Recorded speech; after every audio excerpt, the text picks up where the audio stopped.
So in our last lecture, we were discussing about basic of electronic communication system. Okay, this is our unit number 1 of principle of electronic communication course. So त्यामध्ये आपण काय बघितलं होतं introduction.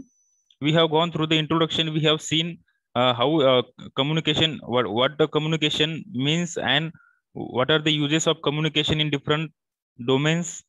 Okay, how the communication system evolution have been takes place from past 1.5 centuries. Okay, so आपण त्याचे importance बघितले की what are the different importance of communication system. त्यानंतर हिस्ट्री बघितली आपण कम्युनिकेशन सिस्टमची, why communication is important and how we can achieve the communication at a distance. एका long डिस्टन्सवर आपण इन्फॉर्मेशन एक्सचेंज कशी करू शकतो, म्हणजे कम्युनिकेशन कसे करू शकतो ते आपण बघितलं. त्यानंतर जे डिफरंट हिस्ट्री आहे इव्हॅल्युएशन ऑफ कम्युनिकेशन सिस्टम ते आपण बघितलं. Okay, then types of signal we have discussed. There are actually 3 types of signal, but basically signal is classified into 2 types: analog and digital signal. Okay, and third one is the baseband signal. The baseband signal is actually the electrical equivalent of the physical signal. Okay, so what is the analog signal? I have already discussed.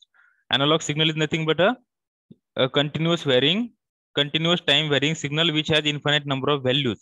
Okay, that is called as the analog signal. And digital signal is, it is the discrete signal and which has finite values. Okay, that is the digital signal. ज्या signal मध्ये infinite values असतात त्याला analogue signal म्हणायचं. म्हणजे प्रत्येक time इन्स्टंटला आपल्याला काही ना काही व्हॅल्यू मिळते, त्याला अॅनालॉग सिग्नल म्हणायचं. जो कंटिन्युअस असतो त्याला कुठेही ब्रेक नसतो. आणि डिजिटल सिग्नल म्हणजे काय की पर्टिक्युलर टाइम इन्स्टंटलाच फक्त व्हॅल्यू असतात, बाकी टाइम इन्स्टंटला व्हॅल्यू नसतात. म्हणजे तो डिस्क्रीट असतो, वेगवेगळ्या टाइम इन्स्टंटला त्याला त्याचे काहीतरी व्हॅल्यूज एक्झिस्ट असतात आणि जे आपण काउंट करू शकतो. That is measurable, countable. That is called the digital signal. So the example of digital signals are binary signal, octal signal, decimal signal, duodecimal signal, hexadecimal signal. These are nothing but the examples of digital signal, because in all the signals, as I mentioned, which contains the finite number of values. And analog signal means it is the electrical signal, optical signal, electromagnetic signal, then temperature, pressure, any graph when you plot audio signal, suppose. So if you plot the graph of this any physical signal, then you will get this continuous waveform. So these are all the analog signal. Generally analog signals are the natural signal. The signal present in the nature are basically analog in nature. We can convert the analog signal into the digital. There are the procedures, methods to convert the analog signal into the digital for the processing purpose that we will discuss in our other course, that is the digital communication system. Okay, then baseband signal. आता तुम्हाला हे मी सांगितलं होतं मागच्या लेक्चरमध्ये की कुठलाही signal आपल्याला जर ट्रान्समिट करायचा असेल तर तो जनरली फिजिकल फॉर्म मध्ये असतो किंवा तो इलेक्ट्रिकल फॉर्म मध्ये ऍज इट इज पण असू शकतो. सो जर तो इलेक्ट्रिकल फॉर्म मध्ये नसेल, if it is not in the electrical form आणि it is in physical form, suppose आता ऑडिओ सिग्नल आहे. आता ऑडिओ सिग्नल आपल्याला एका ठिकाणून दुसऱ्या ठिकाणी ट्रान्समिट करायचं आहे, लॉंग डिस्टन्सला ट्रान्समिट करायचं आहे, तर आपण audio signal as it is transmit नाही करू शकत. तर मग आपल्याला काय करावं लागतं की कुठलाही सिग्नल असेल फिजिकल सिग्नल, त्याला अगोदर इलेक्ट्रिकल सिग्नल मध्ये कन्वर्ट करावं लागतं, त्याच्या इक्विव्हॅलंट इलेक्ट्रिकल सिग्नल मध्ये. मग त्याच्यासाठी आपल्याला ट्रान्सड्युसर यूज करावं लागतं. आपल्याला त्याच्यासाठी जी सर्किट यूज करावं लागते that is called transducer. This transducer may be of may have any types. Okay, according to the which physical signal is to be converted into the each electrical signal. Okay, which electrical signal. तर कुठल्या physical signal आपल्याला electrical मध्ये convert करायचं त्याच्या accordingly आपण transducer select करत असतो. आता समजा आपल्याला ऑडिओ सिग्नलचं कन्व्हर्शन जर इलेक्ट्रिकल सिग्नल मध्ये करायचं असेल तर इथे ट्रान्सड्युसर म्हणून आपण मायक्रोफोनचा वापर करणार. समजा आपल्याला लाईटचं कन्व्हर्शन इलेक्ट्रिकल सिग्नल मध्ये करायचं असेल तर आपण इथे ट्रान्सड्युसर म्हणून कशाचा वापर करणार, तर फोटो डायोडचा वापर करणार. Okay, so any form of the physical signal is converted into its equivalent electrical signal first before transmission. That is called as baseband signal. Okay, so the electrical equivalent of physical signal is nothing but the baseband signal. त्याला काय म्हणायचं, baseband signal. आणि हा baseband सिग्नलला modulating signal पण म्हणतात. तो आपला इनपुट सिग्नल असतो, नंतर आपण त्याच्यावर मॉड्युलेशन ऑपरेशन परफॉर्म करतो आणि ब्रॉडबँड कम्युनिकेशन करतो. आता हे मॉड्युलेशन प्रोसेस आपण येणाऱ्या टॉपिक मध्ये बघणारच आहोत. Okay, so till then, till now we have discussed in our first unit. Okay, so I hope you understand this. What is the baseband signal? Baseband signal is nothing but a electrical equivalent signal of the physical signal. आता समजा तुम्ही इथे microphone जर वापरला तर इथे जो audio signal राहणार त्या ऑडिओ सिग्नलचं कन्व्हर्शन हा मायक्रोफोन कशामध्ये करणार? इलेक्ट्रिकल सिग्नल मध्ये करणार. तर तो जो इलेक्ट्रिकल सिग्नल आहे त्याला म्हणायचं बेसबँड सिग्नल. पण तो इलेक्ट्रिकल सिग्नल काय शो करणार आहे, काय रिप्रेझेंट करणार आहे? तो इलेक्ट्रिकल सिग्नल या फिजिकल ऑडिओ सिग्नलचा इक्विव्हॅलंट सिग्नल आहे, त्यामुळे त्याला बेसबँड सिग्नल असं म्हणायचं. बेसबँड सिग्नल पण म्हणू शकता तुम्ही त्याला, किंवा इनपुट सिग्नल पण म्हणू शकता, किंवा त्याला तुम्ही मॉड्युलेटिंग सिग्नल पण म्हणू शकता. Okay, all these three names are represent the same signal. Now next topic that we are going to discuss today is the elements of basic electronic communication system. This is very important block diagram. He block diagram जर तुम्हाला कळाली तर तुम्हाला पूर्ण topic जो आहे तुमचा पूर्ण जो कोर्स आहे तो या ब्लॉक डायग्राम वर डिपेंड आहे. Okay, so lots of questions have been asked based on this topic in various examination.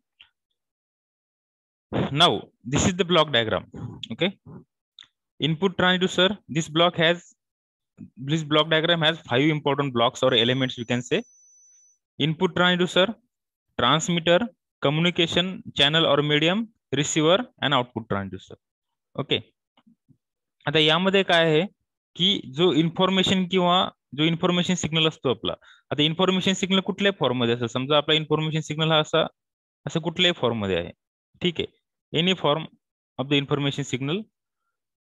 तर या इन्फॉर्मेशन सिग्नलला आपण काय करणार, म्हणजे सपोज हा ऑडिओ सिग्नल आहे, तर या ऑडिओ सिग्नलला आपण काय करणार, ट्रान्सड्युसरला इनपुट देणार, म्हणजे मायक्रोफोनला इनपुट देणार फॉर एक्झाम्पल. तर तो जो ऑडिओ सिग्नल आहे तो ऑडिओ सिग्नल आपल्याला अगोदर कशामध्ये कन्वर्ट करावं लागेल? इलेक्ट्रिकल सिग्नल मध्ये. Okay, so any information, audio असेल, व्हिडिओ असेल, टेक्स्ट असेल, लाईट असेल, त्यानंतर कुठल्याही फॉर्म मधला जर इनपुट सिग्नल असेल तर त्याला अगोदर आपण कशामध्ये कन्वर्ट करतो? त्याच्या इक्विव्हॅलंट इलेक्ट्रिकल फॉर्मॅटमध्ये. ओके, आणि इथे ऑलरेडी दिलेलं आहे की दिस इन्फॉर्मेशन और input signal may be sound, may be picture, may be speech, may be data, etcetera, anything. Okay, so this needs to be converted into the electrical signal first. For that purpose we use input transducer. Okay, जर आपला audio signal असेल, suppose audio किंवा त्याला आपण speech signal पण म्हणू, जर audio signal input असेल तर इनपुट ट्रान्सड्युसर काय राहील इथे? What will be the type of input transducer here? Microphone. Okay, microphone, त्याला आपण शॉर्ट मध्ये माइक पण म्हणतो. ठीक आहे, so here microphone will be there. Now आता हा जो इलेक्ट्रिकल इक्विव्हॅलंट सिग्नल आहे फिजिकल सिग्नलचा, तो आपण कशाला इनपुट देणार? तर ट्रान्समीटरला. आता हा ट्रान्समीटर ही एक खूप मोठा ब्लॉक आहे actually. This transmitter is not only single circuit और single block, it contains multiple circuits. Okay, ते ट्रान्समीटर मध्ये काय होतं? डिफरंट प्रोसेस होतात.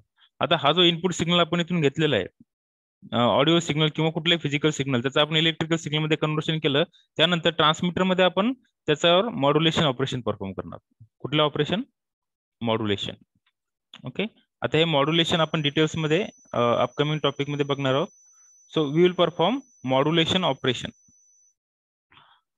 मॉड्युलेशन ऑपरेशन परफॉर्म करणार म्हणजे काय की हा जो इलेक्ट्रिकल इक्विव्हॅलंट सिग्नल आहे तो ऍज इट इज आपण ट्रान्समिट करणार नाही, आपण त्याच्यावर प्रोसेसिंग करणार, आपण त्याला एम्प्लिफाय करणार, फिल्टरचा यूज करून त्याच्यातला नॉईस रिमूव्ह करणार, त्याच्यानंतर तो सिग्नल एका प्रॉपर फॉर्मॅटमध्ये त्याला कन्वर्ट करणार. ठीक आहे, आणि हाय फ्रिक्वेन्सी सिग्नल सोबत त्याचं मॉड्युलेशन करणार.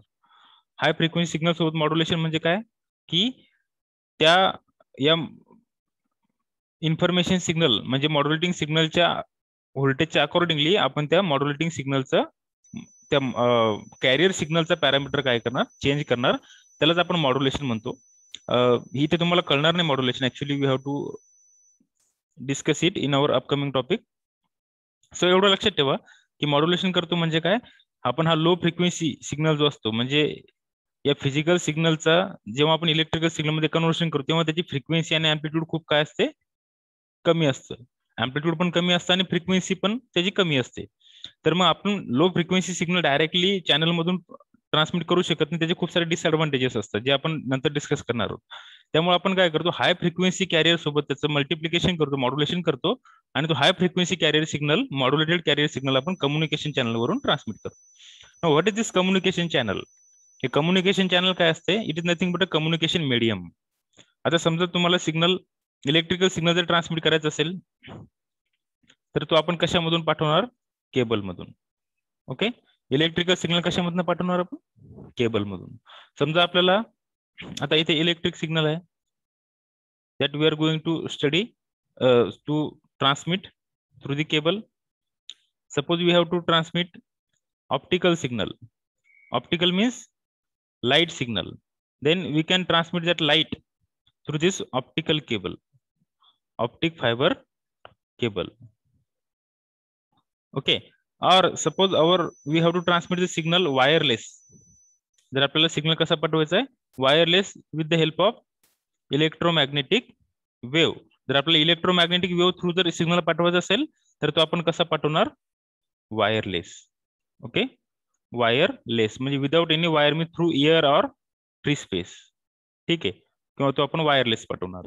तर आपण इलेक्ट्रिक केबल मधून इलेक्ट्रिक सिग्नल पाठवू शकतो, फायबर ऑप्टिक केबल मधून लाईट सिग्नल पाठवू शकतो, आणि वायरलेस म्हणजे थ्रू एअर ऑर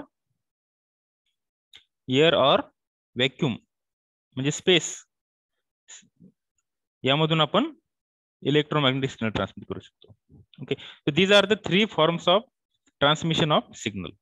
मग आता इथे कम्युनिकेशन चॅनल हे 3 प्रकारचे असू शकतात, 2 प्रकारचे असतात ऍक्च्युली. एक वायर्ड कम्युनिकेशन, एक असतं वायर्ड किंवा ज्याला लाईन कम्युनिकेशन म्हणतात. वायर ऑर लाईन म्हणजे केबल मधून सिग्नल पाठवला जातो, त्याला म्हणायचं wired channel or line channel. Okay, आणि दुसरं जे चॅनलचा टाईप असतो तो असतो वायरलेस, त्याला म्हणतात वायरलेस. वायरलेस म्हणजे काय? तो स्पेस मधून जातो, एअर मधून जातो, ऍज अ इलेक्ट्रोमॅग्नेटिक सिग्नल म्हणून जातो, किंवा त्याला रेडिओ चॅनल पण म्हणतात. काय म्हणतात त्याला? It is also called as radio. So electric communication channel have 2 basic types, wired channel or wireless channel. Wired is also called as line and wireless is also called as radio. Okay, मग हा signal जेव्हा channel मधून transmit होतो तेव्हा त्या signal मध्ये noise introduce होतो. आता नॉईस हा अनकंट्रोलेबल फॅक्टर आहे. जेव्हा सिग्नल आपला चॅनल मधून जातो तो ऑब्व्हियसली त्याच्यामध्ये अनवॉन्टेड सिग्नल काय होतो? ऍड होतो. आता तो अनवॉन्टेड सिग्नल येतो कुठून?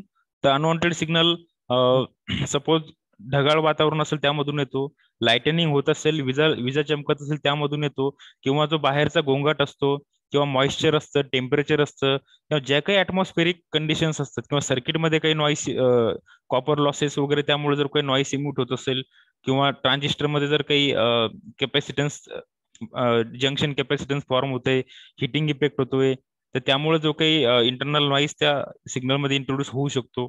So there may be multiple sources of noise, आणि तो नॉईस काय करतो? आपल्या ओरिजिनल सिग्नलची क्वालिटी खराब करतो. It degrades the quality of our original signal. Okay, मग त्यामुळे काय होतं? आपल्या सिग्नलची क्वालिटी थोडी खराब होते. मग हा चॅनलमध्ये जो नॉईस ऍड होतो, तर नॉईस ऍड झालेला जो सिग्नल आहे तो नंतर मग ट्रान्समिट होतो, आणि ट्रान्समिट होत तो शेवटी रिसिव्हरला पोहोचतो. मग आता हे रिसिव्हरला तो एकतर इलेक्ट्रिक केबल थ्रू पोहोचेल, किंवा ऑप्टिकल फायबर केबल मधून पोहोचेल, किंवा वायरलेस पोहोचेल. जे कम्युनिकेशन टाईप किंवा चॅनलचा टाईप आपण अडॉप्ट केलेला आहे त्याच्या अकॉर्डिंगली तो सिग्नल तिथे पोहोचेल. मग when signal will receive to the receiver, मग रिसिव्हर मध्ये आपण काय करणार? परत त्याच्यावर ट्रान्समीटर मध्ये जी प्रोसेस केली त्याची उलटी प्रोसेस करणार. म्हणजे ट्रान्समीटर मध्ये आपण मॉड्युलेशन केलं त्याच्यावर, सो रिसिव्हर मध्ये आपण काय करणार? डीमॉड्युलेशन करणार. What we are going to do? Demodulation. Demodulation मध्ये काय करणार आपण? याला जे आपण हाय फ्रिक्वेन्सी सिग्नल सोबत मॉड्युलेशन केलं होतं, तर इथे काय करणार आपण? इथे हाय फ्रिक्वेन्सी सिग्नल सोबत मिक्स केला होता तो सिग्नल, म्हणजे हाय फ्रिक्वेन्सी सिग्नलचे पॅरामीटर चेंज केले होते आपण, अँप्लिट्यूड, फ्रिक्वेन्सी किंवा फेज, आणि त्याच्या अकॉर्डिंगली आपण तो सिग्नल ट्रान्समिट केला होता, हाय फ्रिक्वेन्सी सिग्नल. तर आपण काय करणार? इथे डिमॉड्युलेशन करणार, म्हणजे जे पॅरामीटर चेंज झाले होते त्याच्यावरून आपण परत आपला ओरिजिनल जो मॉड्युलेटिंग सिग्नल आहे तो इथे रिकव्हर करणार, सेपरेट करणार, आणि तो सेपरेट केलेला मॉड्युलेटिंग सिग्नल आपण आउटपुट ट्रान्सड्यूसरला देणार. तो स्टील इलेक्ट्रिकल फॉर्मॅटमध्येच असणार आहे. इथे जो सिग्नल असणार आहे तो कशामध्ये असणार आहे, इलेक्ट्रिकल फॉर्मॅटमध्ये असणार आहे. So we are going to provide it to the output transducer. Suppose आपण ऑडिओ सिग्नलचं कन्व्हर्शन जर इलेक्ट्रिकल मध्ये केलेलं आहे, इथे आपण मायक्रोफोन यूज केलेला इनपुट ट्रान्सड्यूसरला, तर आउटपुट ट्रान्सड्यूसरला आपण काय यूज करणार, loudspeaker. What we are going to use here, loudspeaker.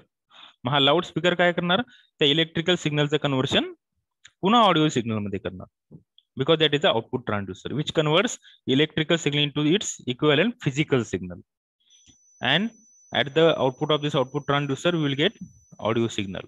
मग इथे आपल्याला काय मिळणार, ऑडिओ किंवा जो फिजिकल सिग्नल आपण ट्रान्समिट केला होता तो मिळणार. इथे जर आपण इकडून लाईट ट्रान्समिट केला असेल तर आपल्याला लाईट मिळेल, ऑडिओ ट्रान्समिट केला असेल तर ऑडिओ मिळेल. So in this way this communication system, electronic communication system process takes place. Okay, signal gets converted from one form to another form, and it gets get through various procedures or processes we can say, and then we transmit it through the communication channel and it get received at the receiver, and receiver will process perform the demodulation operation and it will provide to the output transducer. Output transducer परत त्याला काय करणार, त्याच्या original physical form मध्ये convert करणार. So this is the block diagram of basic communication system. Okay, so next these are the explanations given in this page. Explanation of different blocks that I have already explained to you. Input transducer चं काय function आहे, ट्रान्समीटरचं काय function आहे. Okay, त्यानंतर communication channel और medium, ज्याला wired communication किंवा line communication म्हणजे ते मी तुम्हाला सांगितलं, आणि वायरलेस कम्युनिकेशन त्याला रेडिओ कम्युनिकेशन पण म्हणतात. लाईन म्हणजे काय, ज्यामध्ये केबल यूज केला जातो, आणि रेडिओ म्हणजे काय, ज्यामध्ये सिग्नल वायरलेस ट्रान्समिट केला जातो. नॉईस हा अनवॉन्टेड अनडिझायरेबल सिग्नल जो आपल्या सिग्नलची क्वालिटी खराब करतो, तो डिफरंट सोर्सेस मधून जनरेट होऊ शकतो. रिसिव्हर काय असतं, रिसिव्हर सिग्नल रिसिव्ह करतो आणि त्याच्यावर परत अपोजिट ऑपरेशन परफॉर्म करतो की जे ट्रान्समीटरने केले होते त्याचे अपोजिट ऑपरेशन. ट्रान्समीटरचं काम काय, इलेक्ट्रिकल सिग्नल जो मॉड्युलेटिंग सिग्नल आहे त्याला हाय फ्रिक्वेन्सी कॅरियर सिग्नल सोबत त्याचं मॉड्युलेशन करायचं, ट्रान्समिट करायचं. आणि रिसिव्हरचं काम काय की जे मॉड्युलेशन केलेलं त्यातून कॅरियर सिग्नल आणि मॉड्युलेटिंग सिग्नल सेपरेट करायचं आणि परत मॉड्युलेटिंग सिग्नल आउटपुट ट्रान्सड्यूसरला द्यायचं आणि आपल्याला फिजिकल सिग्नल आउटपुटला घ्यायचा. एक गोष्ट नेहमी लक्षात ठेवायची की आपली जी इन्फॉर्मेशन असते ती मॉड्युलेटिंग सिग्नल मध्ये असते. कशामध्ये असते, मॉड्युलेटिंग सिग्नल. त्यामुळे मॉड्युलेटिंग सिग्नलला इन्फॉर्मेशन सिग्नल पण म्हणतात. त्यानंतर आउटपुट ट्रान्सड्यूसरचं काय काम आहे, that also we have discussed. It converts electrical signal into its equivalent physical format. Okay. Now noise in communication system and its type. आता noise काय असते communication system मध्ये, त्याचे कुठले कुठले types आहेत, that also we are going to discuss. Okay. So what is noise? Noise is unwanted electrical disturbance which gives rise to audible or visual disturbances in communication system and errors in digital communication. Okay. So हे जे noise आहे, that noise portion we are going to study in our next lecture. But till then, if you have any doubt here in this block diagram of electronic communication system or basic block diagram of communication system, then you can ask your questions.